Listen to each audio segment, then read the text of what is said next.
Welcome to Hope at Night, featuring Art Chadwick.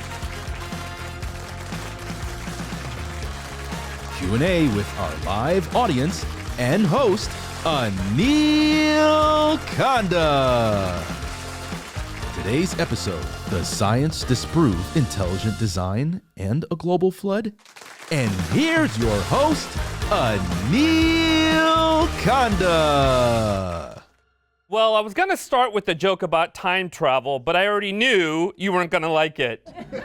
But tonight, we're traveling way back in time, past disco, bell-bottoms, past the first toga party, to the very origins of our world. We're talking about the start of everything. Did we come from atoms or Adam?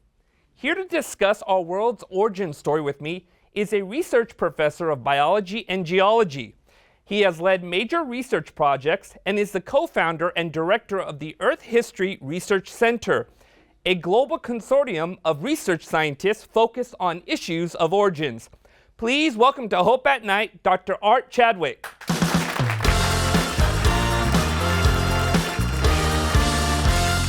Dr. Chadwick, glad you're here. Good to be here. Now let's talk about your origin story first. You weren't always a creation scientist, a creationist. How did you go from being an evolutionist to becoming a creationist? It kind of happened backwards. I started out thinking evolution was the way we originated, and then I discovered Jesus. And when I read the story in the Bible, it convinced me, this was in high school, it convinced me that there was something here that needed to be studied out.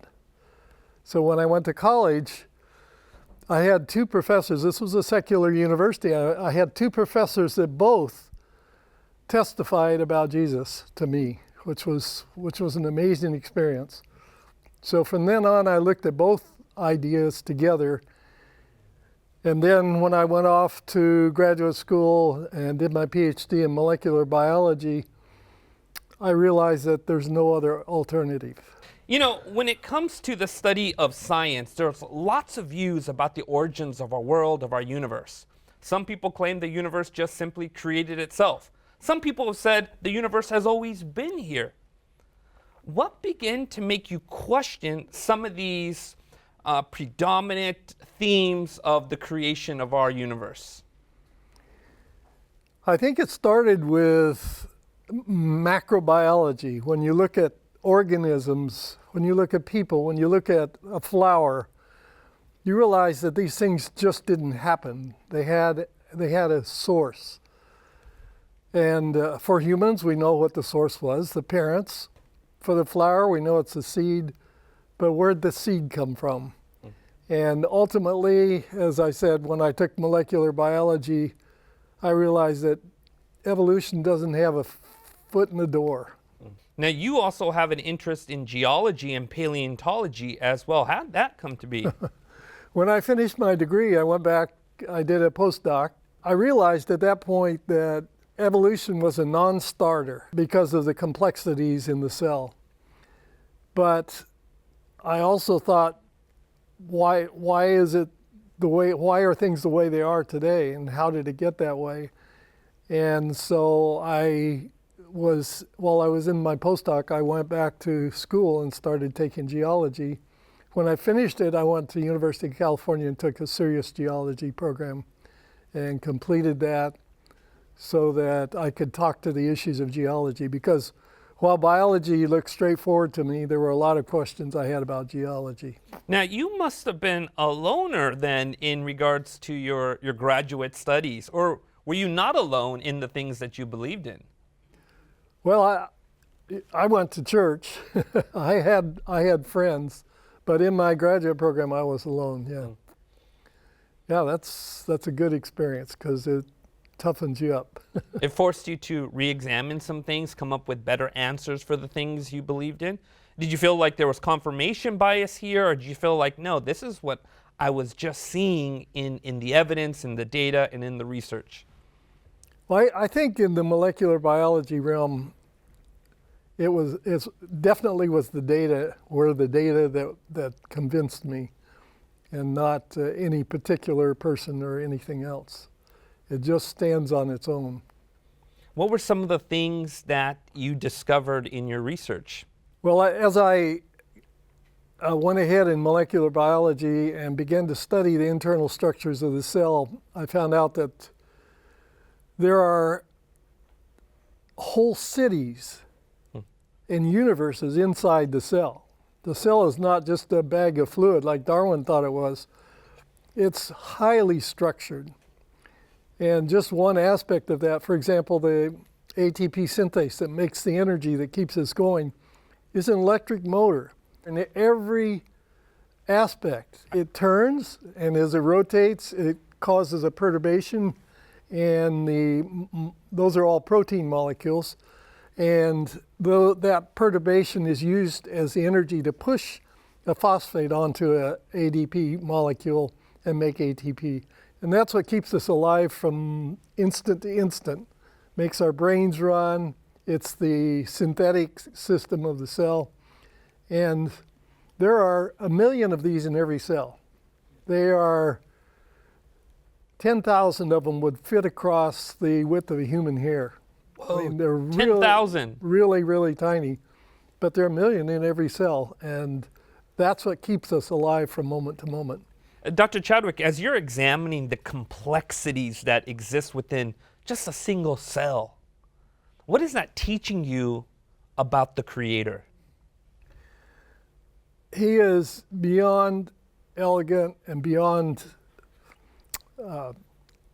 intellectual. I mean, there is no way a human being could have conceived of these things. God's just showing off? Yeah, I wouldn't use that language myself, but that's exactly what I think is going on here.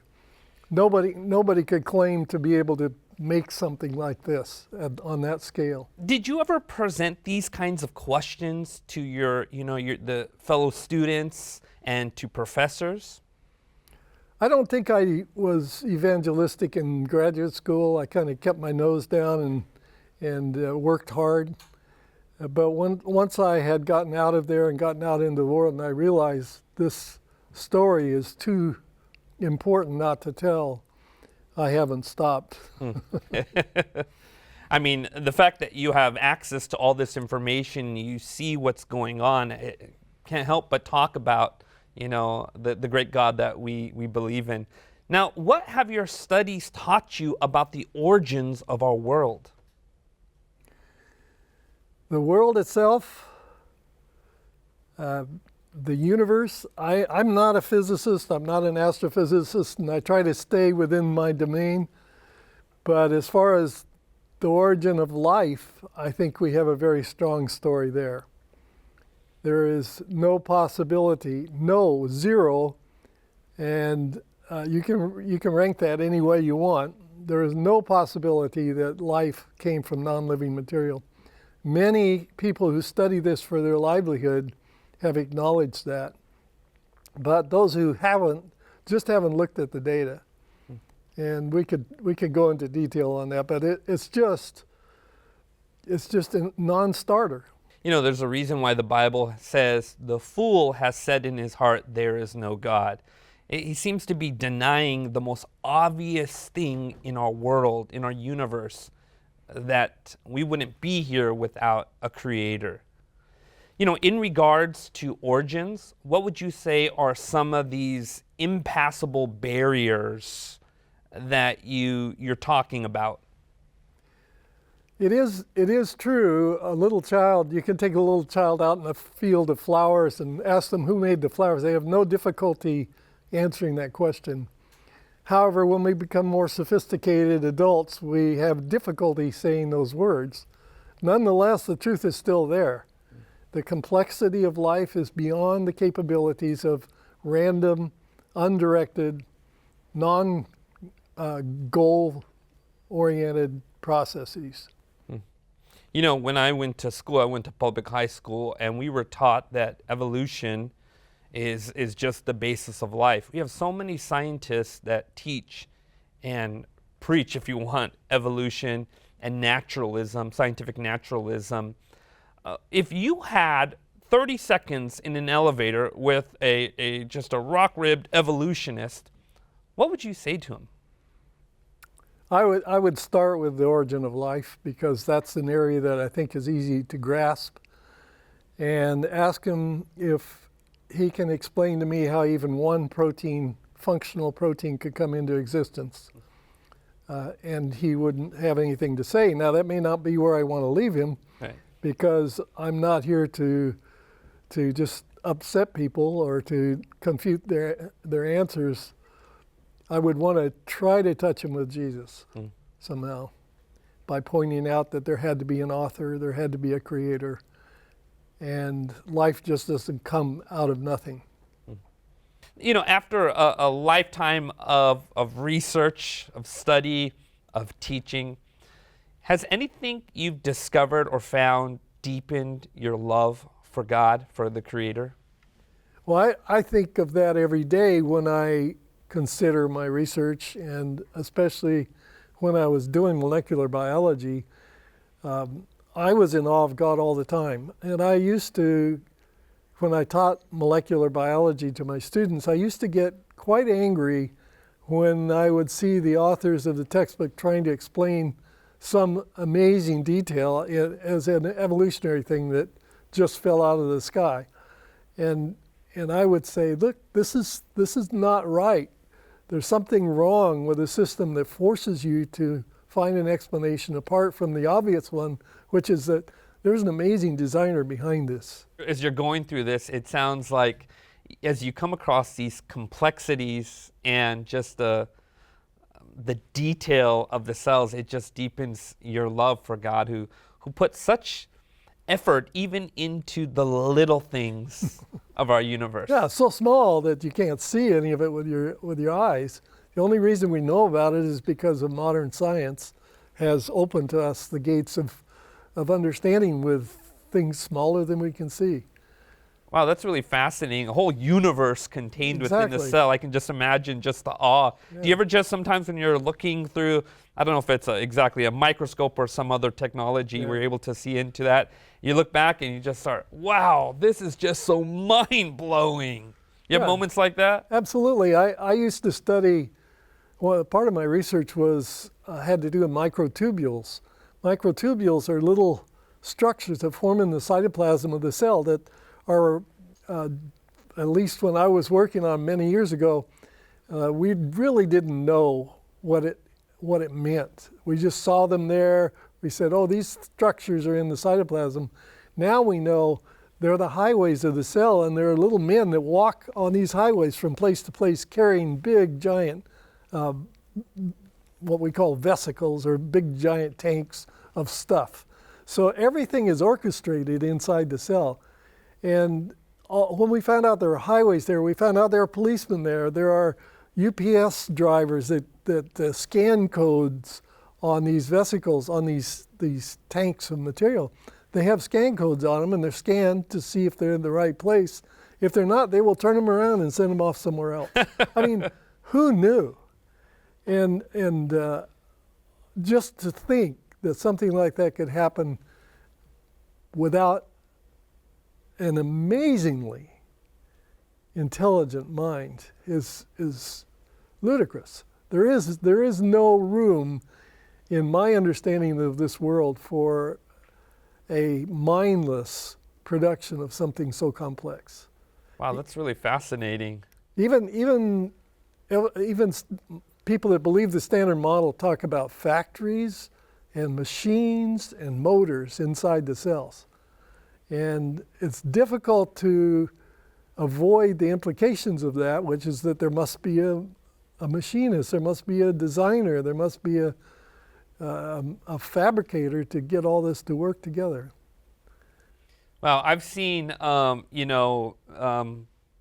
computer simulated models of what's inside of a cell.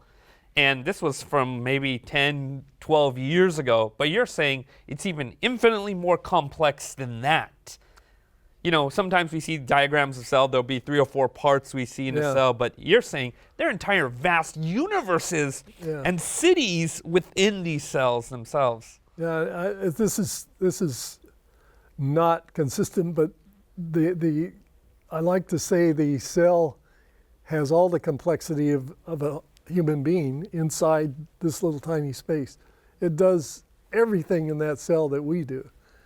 There are decisions made, as I said, there are traffic cops, there are UPS drivers, there are little vehicles that travel around in the cell, and there are motors and factories, and it just goes on and on. The depth of our understanding of the cell is overwhelming. Wow, that's fascinating. Well, I know we have more to discuss, Dr. Chadwick, and I'm excited about this conversation. We've been discussing the origins of Earth with Dr. Art Chadwick and how his research led him from evolutionism to creationism. When we return, we'll dive deeper into his discoveries and explore a seemingly different yet deeply connected topic, the flood. Stay with us.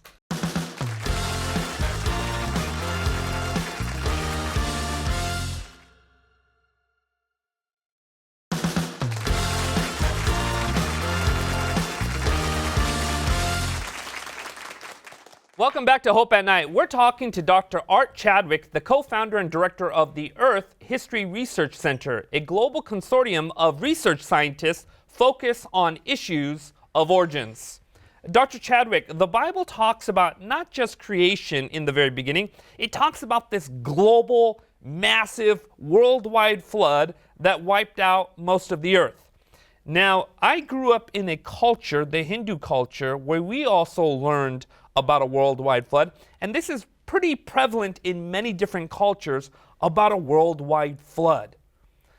Based upon your study and your research, what have you discovered in regards to this biblical flood story? All of my research from the time I finished my graduate project down to the present, and I'm still involved in a number of active research projects, has been focused on questions that didn't seem to be consistent with the biblical flood. So I took hard questions like, for example, down in the bottom of Grand Canyon, there's a layer of rock called the Tapete Sandstone, which is supposed to be 500 million years old. And it was supposed to have been deposited slowly over many, many thousands and millions of years by gradual accretionary processes. We studied it for many years and were able to publish a paper describing it as being deposited in deep water rather than shallow water, and that if it's deposited in deep water, it has to be fast because you can't move sand grains in deep water. So we were able to show that this deposit, which had been ranked at 15 million years or something like that, that it could have been done almost instantaneously, and that it had to be very fast.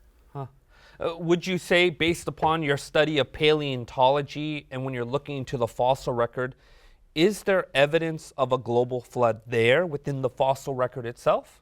I think just the fact that you have a fossil record is evidence of a flood, because we aren't finding fossils being formed today. It's very difficult to find an environment where you can preserve the intricate details of these well-preserved fossils. All the details of the insides of these animals are still preserved. That means they were buried instantaneously, much more like what you'd expect in a catastrophic process than with gradual accretionary processes over many, many years. So that's a very strong indicator of a global flood. That's really fascinating because, some of the mainstream theories out there is that an asteroid wiped out the dinosaurs. But the biblical story, which was well written well before paleontology became a science, is telling us this global catastrophe took place, and by implication, we probably should expect to find the remains, or at least somewhat records of all these creatures that existed. And when paleontology did become a science, this was confirming the fact that, the biblical story seemed in part at least to be true. Yes. But in regards to the story of the flood, in regards to even the study of geology, Is the Earth giving strong evidence that this global catastrophe actually took place, this sort of worldwide flood? I mean, when you're looking at the evidence, is it really showing evidence this took place all over the world, or was this localized? I think this piece of data probably is one of the most compelling arguments we have. The layering that we see in rocks. If you ever go out and look at rocks, you're going to see some kind of internal structure in the rocks. That is a testimony against long time, because today if we deposit a layer of rock, a layer of sediment, it's shortly going to be reworked by the animals that live in it. Whether it's above sea level and it's gophers and roots, or below sea level and it's worms and bioturbators that live in the bottom of the ocean, they're going to rework all that sediment. If it's deposited slowly, there shouldn't be any of those lines anywhere. The fact that you can go out and see a rock that shows lines in it is evidence that it was deposited rapidly, inconsistent with the standard model, which suggests millions of years. That's really fascinating. Now, I've also heard that there are marine fossils at the top of mountains. Is that true? It's true, but it doesn't really mean anything, because the standard model suggests those sediments were down on the bottom of the ocean and they were pushed up there by the uplift of the mountains. But you don't see that as contradictory to the fact Not that at all. biblical flood. Yeah, I mean, it just doesn't, let's say it's not strong evidence for a biblical flood. Not an airtight case Yeah. there, right? Where did all the water go, though? I think there's some possibility that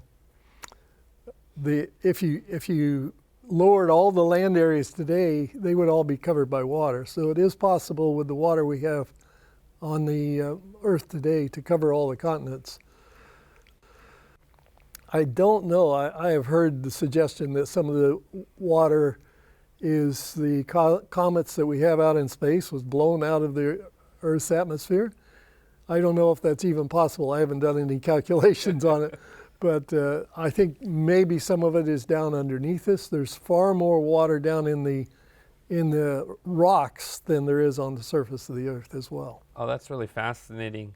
I've heard of bodies of water trapped underneath. I mean, we have aquifers today where we tap water from water, but I heard there's been some discoveries of giant bodies of water.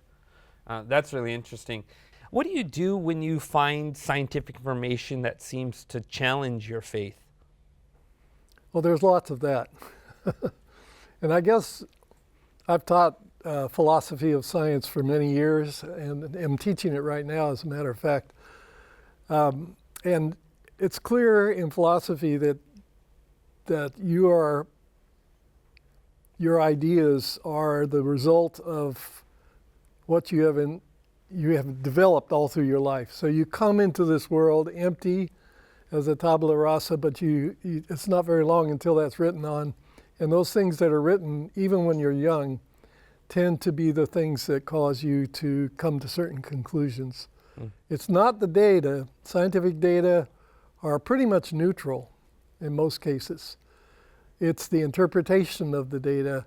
And the interpretation means it has to go through a mind, and that mind is colored by the circumstances of your life.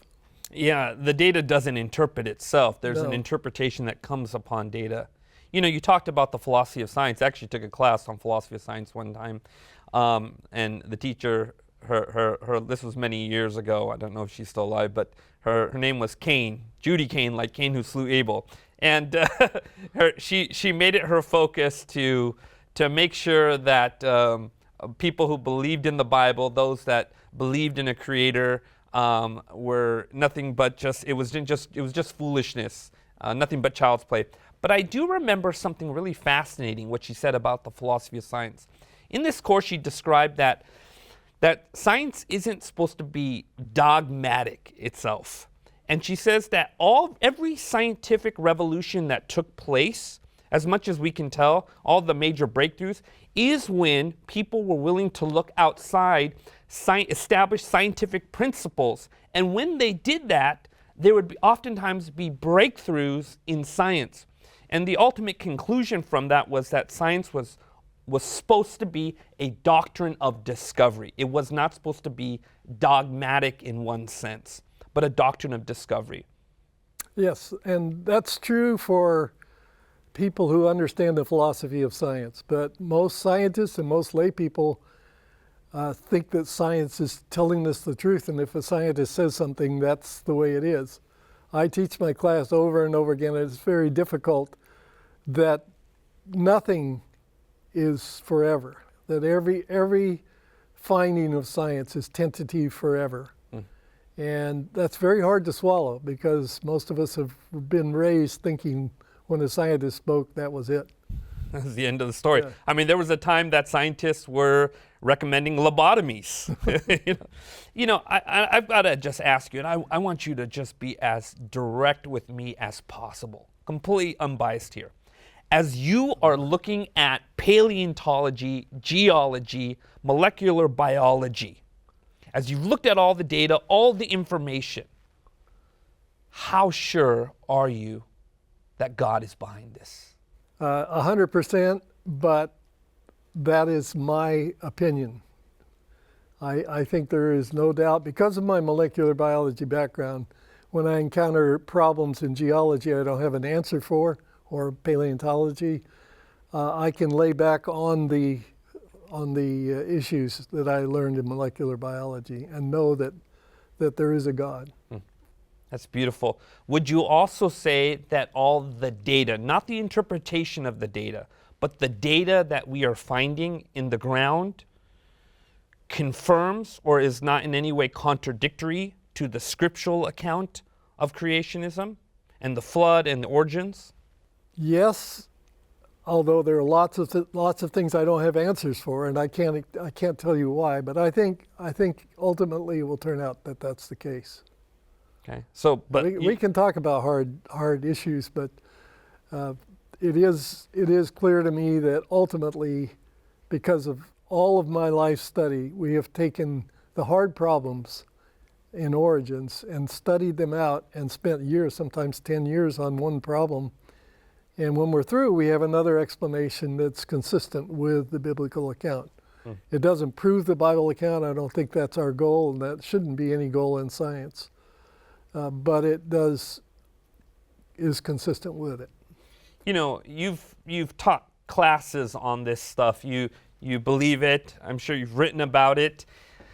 Have you ever shared a lecture where someone says outrightly, "I completely disagree with this"? What do you do in that moment? I congratulate them. I said, that's good. That means you're thinking. Now let's go back and see if we can come to some consensus. And then we'll go back over whatever it is he disagrees about. And we can always agree to disagree. It's not with my students anyway, I don't feel like I need to compel them to believe anything. That's not the way Jesus worked. Right. You're sharing the evidence, you're giving the viewpoints, the world views, and allowing people to come to a conclusion. Yes. And you're confident that many of them, hopefully, if they're honest with the information, would see and believe the things that you believe in. And when it rolls right back to the beginning, I think we have an airtight case. I don't like to say that because I've told my students nothing's proved. You can't say proved in science. But I think we have a pretty airtight case. In regards to the scientific research, what do you do with your doubts? I don't hide them. I put them up on a shelf where I can see them and be reminded of them once in a while. But I don't let them sidetrack me or keep me from moving ahead in my research. But I think it would be very bad to hide your doubts. I think you need to give them the air and sunshine, fresh air and sunshine that will make them tell you more.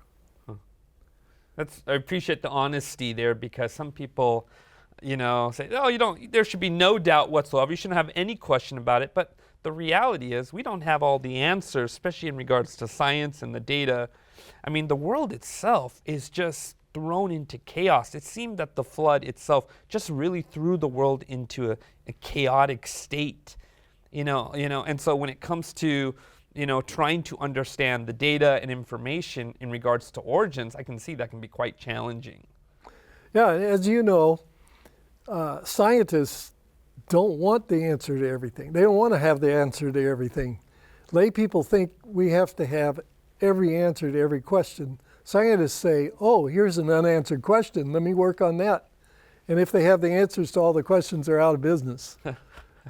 So we're comfortable probably more than other people with unanswered questions. Wow, that's really fascinating in regards to science, because that's not usually the perception of how science should be, at least from exactly. the lay level. So, in regards to, you're a Bible-believing Christian and you're also a scientist.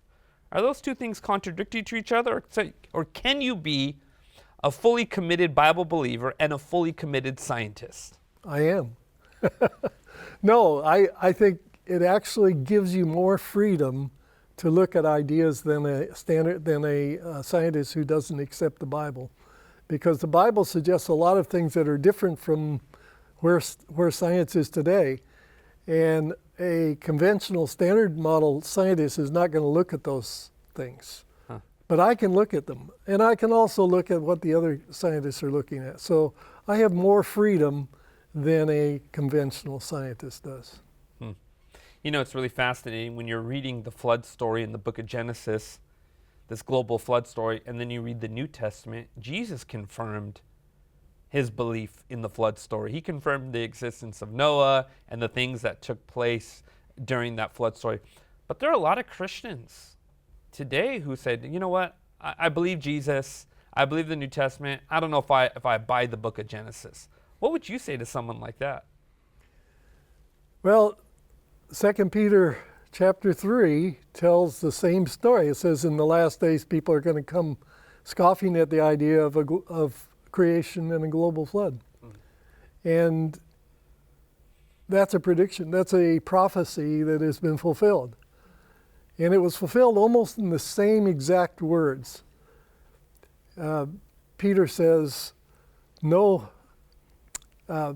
denying the creation and the flood and the second coming of Jesus. And the father of modern geology, a man by the name of James Hutton, says in his introduction to his 3-volume work on the origin of geology, he says, when I look into the history of the earth, I see no vestige of a beginning, in other words, no creation, and no prospect of an end, no second coming of Jesus.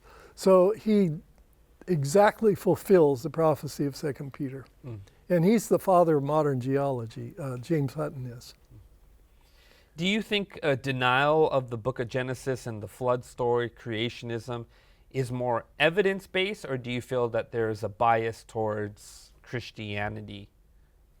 Well, if you look at the origin of the ideas, the secular ideas, back in the 1700s, everybody believed that there was a creator. Nobody doubted it. And gradually, over a period of years, the idea arose that maybe there wasn't a creator. And if there isn't a creator, I don't have to deal with the issues in my life.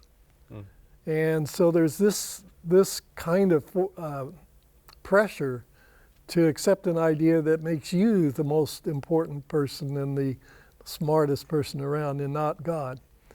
If I'm just thinking his thoughts after him, then he gets all the credit. But if there is no God, then I get the credit for what I've done. So I think that's human nature. It's not any particular person. And I love all these scientists. I don't have anything against them. I want them to enjoy the pleasure of knowing Jesus. And so I respect them, and we are friends. Appreciate your attitude and your spirit in just the openness and dialogue, because some people aren't that way. Some people don't want to be that way. It's determination. I'm right and no one else matters. I know we have much more to talk about. Well, what can I say? Geology rocks. Sorry if you want more jokes. I'm going to have to dig them up. We have much more to explore on this topic, which is why we'll be opening the floor to questions from our studio audience. But before we get to that, I want to invite you to visit our website at hopetv.org/hopeatnight, where you can view previous episodes and resources and also download a free gift. We'll be back in just a moment.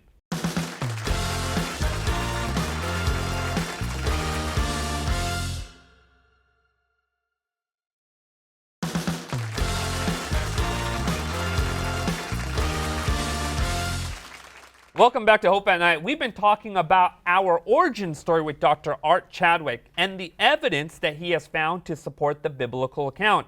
But now we're going to give our studio audience the chance to ask their questions. Who would like to start us off? Right over there. Yes, some people would try to inject millions of years of evolution into 6 days of creation. What would you tell them? A lot of people who want to hold on to their Christian faith and still want to be consistent with the standard model of science will try to make some compromise where they put millions of years into 6 days of creation. That started even with the famous French scientist who was responsible for suggesting that every day was 1,000 years. And so this idea goes back a long ways, but it doesn't help, because if you want a day to be 1,000 years, that doesn't change the amount of time available. If you're going to go with the standard model thinking and you want it to be a long period of time, you need millions and millions. You need an infinite amount of time, really. But it's a compromise. And anytime you compromise, you're going to lose something. And what you lose in this case is both the truthfulness of the biblical account and the truthfulness of science. So scientists laugh at it, and theologians who are consistent with the Bible think it doesn't help at all. Right. It begins to break down the direction of Scripture from the very beginning. If Right. creationism is symbolic, then the fall of man is symbolic, Right. then the promise given to man is symbolic, Right. then the global flood is symbolic, and it just like, it turns allegorical, and you can interpret it however you want. Jesus himself affirmed the creation account, the Genesis He account. did. Yeah. Really fascinating. Any other questions? Right over there. With regards to the worldwide flood, how do the people who wrote the Bible even know what the scope of the world was?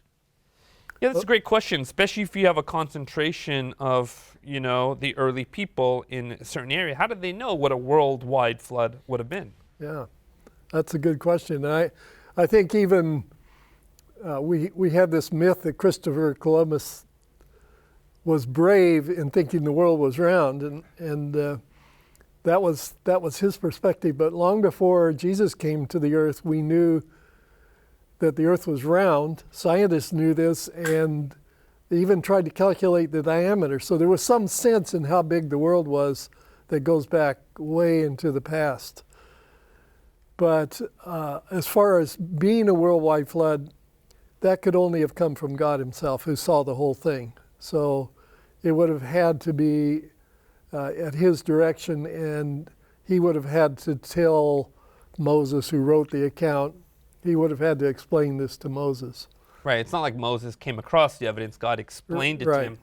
But what you have found in your scientific research is there's evidence of a global flood everywhere. Everywhere, yeah. Not just in the Middle East. Yeah, it's consistent around the world. I can go to Africa, I can go to China, I can go to Europe, I can go to North America and find the same evidences that I mentioned earlier, the fossil record, the sediments that contain internal structure that shouldn't be there. All of that suggests to me that it had to be a global scale. Fascinating. Any other questions? Yes. So I'm wondering, how do you balance your faith when you're collaborating with other scientists who often do not believe in God? What I try to do is get it out in the open as soon as possible so that I'm not deceiving them. I have collaborated and still am collaborating. We just published a paper this year with some other scientists that are not necessarily Christians or creationists. They're what I would describe as secular scientists. but they knew exactly what we believed. Because we're consistent in our presentations, we don't make things up. And because we've done really good work in science, they respect us as scientists. And once you have respect, then you can do it. You can work together. That's great. You can still have this relationship with other scientists who believe differently. Sure. I love these people. I care about them. I can think of some friends that when we get together, we hug, but they don't believe what I believe. And that's just the kind of friendship we develop. And that once you've developed that, then you can go places. Great. Any other questions? Do you think that a meteor hitting the Earth could have caused the global flood you spoke about? Yes, I don't know that it did, but I can think of something like that hitting the Earth causing a massive catastrophic process. I think in some respects the global flood was not as violent as that in its beginning. I think there was a gradual increase in the amount of water and the movement of sediments that buried things so that they got buried in an systematic way. We don't see what I call a wearing blender model of the flood where everything gets thrown in and churned up. What we see is that there is a gradual and accretionary process going on. So I think that wouldn't be consistent with a meteoric impact. But there are people that believe that, and I think even Immanuel Velikovsky, the science writer, suggested that meteorites were responsible for some of these things. So from a biblical perspective, what do we say, what do we do with meteors? Well, there are meteorite impacts. We have the crater out in Arizona in the United States, and there are craters like this in various places around the world. Up in Canada, there's some, and in Africa and elsewhere. Most of them we don't know about because they're buried in the ground, but these few craters we do know about. So we think there have been meteoric impacts. And of course, the big one at the end of the Cretaceous that supposedly caused the dinosaurs to go extinct is one that a lot of people believe in. Was there a great catastrophe that took place from when the meteor hit the Earth? Or was there, I mean, because again, some of these models suggest that this, obviously a dust cloud went up in the air, blocked out the sun, there was volcanic explosions, and that brought about the end of the dinosaurs. Yeah, but not the other creatures, Yeah. which is kind of hard to fathom. But yes, I think whether there was or was not the big impact that they talk about down in Mexico, the Chicxulub impact structure, I think meteorites would impact our lives very much if they were to hit the Earth. And I think we need to be very much aware of what's out there in space. And we are. Right. I mean, they track objects all the time because of the danger of impact. Yeah, and that's becoming definitely much more of science and an awareness, right? That, hey, we have this object coming close to the Earth, this many miles off, and et cetera. So really interesting. Any other questions? Right over there. Well, when was the global flood? Again, it depends on your model. If you believe there was a global flood, you have to place it in Earth history. And the Bible places it several thousand years before Christ. And I think that's probably what I would go with, but I wouldn't tie it down to a particular year. I think some people, Ussher's chronology puts it at a year, but I would suggest it was a few thousand years before Christ. And that would make it less than 10,000 years ago. Right, and the biblical account is that, right? It was a number of thousands of years ago. Does geology bring any confirmation to that? The secular model of geology, what I call the standard model, doesn't really even witness to a single global catastrophe. Although over the years they have come around to find more and more catastrophes, they tend to think of those as micro catastrophes or localized catastrophes rather than something global. And maybe I should say something now about the age of the earth and what a Christian should believe about that, because I think it's really important that we have a perspective on what we have to believe and what we don't have to believe. Personally, I don't care if the flood was, if the creation of the universe was 6,000 years ago or many millions of years ago, because it doesn't affect our understanding of God or his character. And in the Bible, God actually says, in the beginning he created. He doesn't say 6,000 years ago, or he doesn't say he created it in 6 days. He says in the beginning he did it. And the earth was already here when he comes down in Genesis 1. It was sitting there with water on the surface and so on. So that was all in place. And so I think it's consistent with the Bible. If you want to believe the universe is old, it can be. And so then where was the flood? The flood would still be sometime in that period of history since God created 6,000 years ago. Dr. Chadwick, what you're telling us is essentially the formation of this planet, the creation of Earth, is not something that's clarified in Scripture, but the origin of life that is clarified in Scripture being thousands of years ago. Exactly. And there's a difference, right? We don't want to conflate those two Right. events happening simultaneously. Right. So Right. somebody that believes that the universe has been here for billions of years is not necessarily negating the Bible. It's consistent with the idea that God in the beginning did it. As long as you attribute it to God, that's the other issue is when was life on the earth? Right. And that one is settled in the rest of Genesis 1, where God describes how he did it.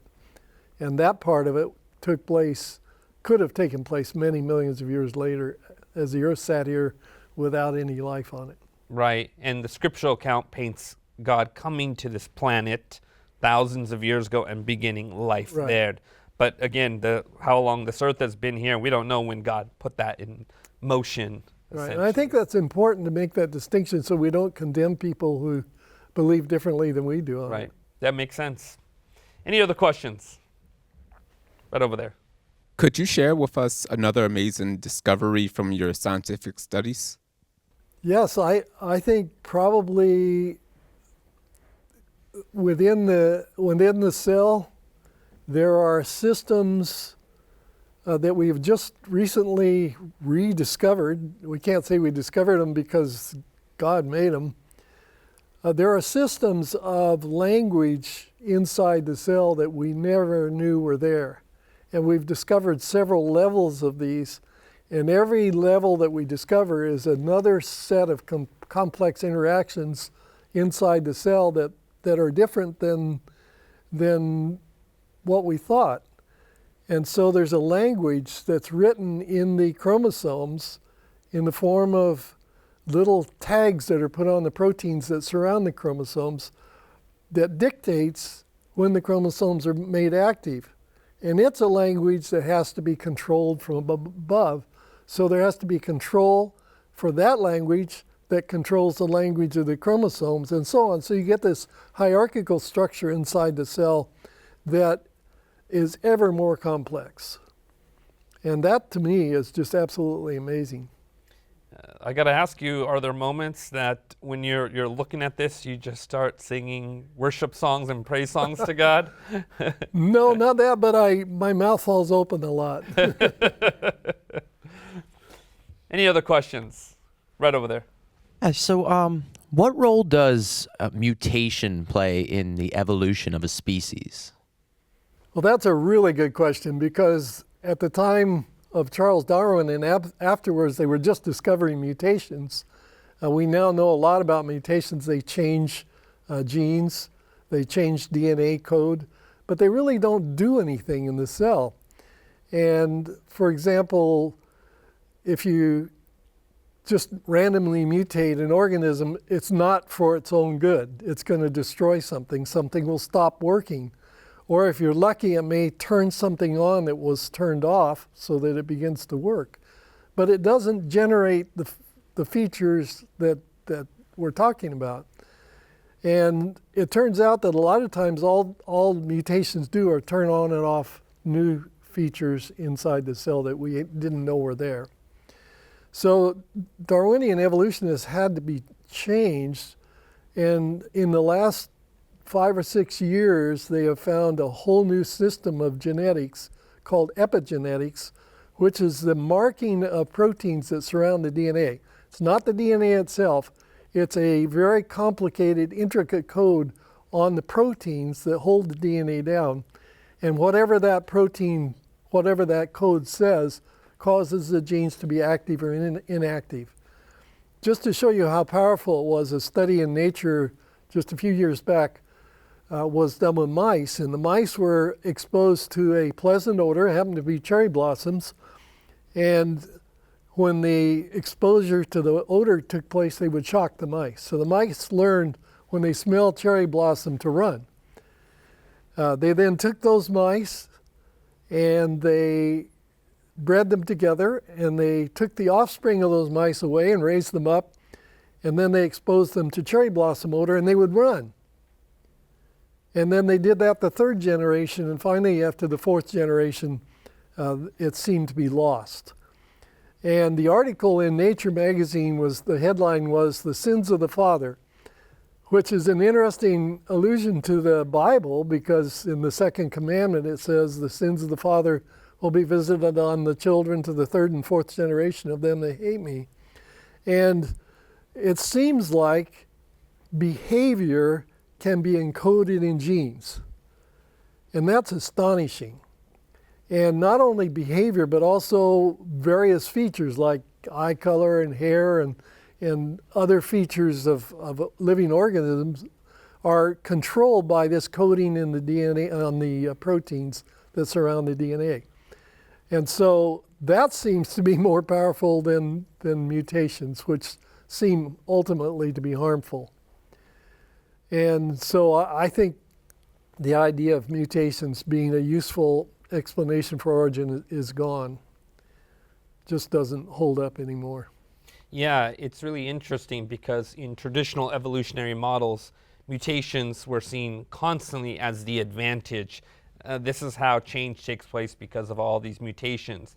And what you're telling us is that mutations now, in more of the research and study behind it, it's oftentimes seen as a disadvantage to a species. Absolutely. And this new system of coding on the proteins that surround the DNA, it has to be controlled. So there's controls, there's a whole suite of enzymes that are responsible for putting these markers on. That higher system has to be controlled as well. And so you have this hierarchy of control that can never have evolved. It's just another evidence that life is far more complex than we give it credit for. Wow. Got time for another question? Right over there. I was just curious what your thoughts were on carbon dating. Wow, that's a long question. That's a hard question. You kind of hit me below the belt because that's the one, probably the most strongest argument against the ideas that I put forth, that there was a global flood a few thousand years ago. We do not have really good answers about why radiometric dating works. And I'm going to assume you mean radiometric dating rather than radiocarbon dating. Radiocarbon dating, we have a good understanding of that. It can only date fossils, and it only works for a period of 40,000 years or so. When you're talking millions of years, those are other dating methods like rubidium, strontium, lead, uranium, and potassium, argon, and things like that. They date for millions of years. I wish I could tell you, oh, I've got that solved. I don't. But it's on the shelf. I know it's there. I look at it every once in a while. And I remind myself to be humble because I don't have all the answers. And so I would say that we have, for radiocarbon dating, we have a good understanding of that. But for these other radiometric methods, I just don't have an explanation within the framework that I'm presenting to you of a few thousand years. So, okay, that's a problem. I don't understand it.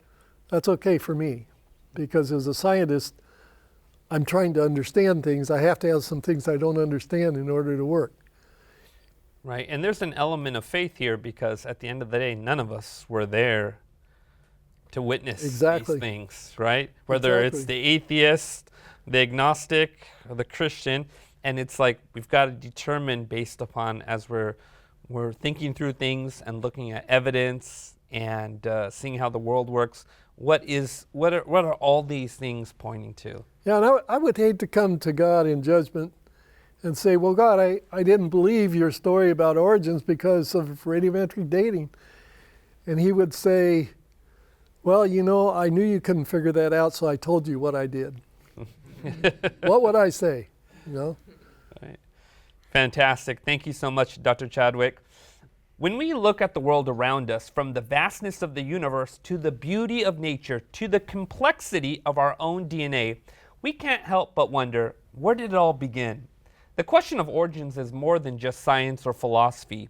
It's about purpose. If we are here by chance, then life is just a series of random events. But if we were created by a loving God, then our lives have meaning, intention, and destiny. And I personally believe that we are not random accidents. You were created by a God who sees you, who loves you, and who longs to walk with you. Don't just take my word for it. I want to encourage you to explore and study it for yourself. You can also visit hopetv.org/hopeatnight to view past episodes, find resources, and download this season's free gift and continue your journey into the truth. Thank you for joining us tonight. Until next time, keep seeking, keep believing, and keep holding on to Hope at Night.